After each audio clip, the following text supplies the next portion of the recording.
आशिया कपमध्ये भारताचा पहिला सामना UAE विरुद्ध रंगलाय। या सामन्यात भारताने सहज विजय प्राप्त केलाय।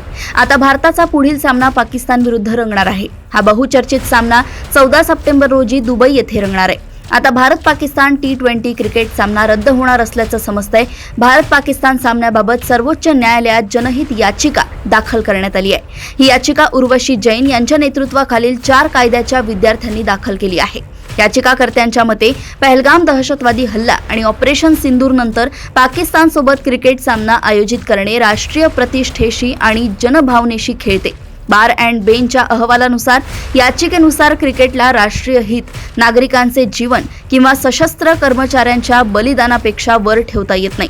याचिकाकर्त्यांनी राष्ट्रीय क्रीडा प्रशासन कायदा 2025च्या अंमलबजावणीसाठी निर्देश देखील मागितले आहेत। या याचिकेत सर्वोच्च कोर्टाला हस्तक्षेप करण्याची विनंती करण्यात आली आहे। सर्वोच्च न्यायालयात नियोजित तारखेपूर्वी या प्रकरणाची सुनावणी होण्याची अपेक्षा आहे।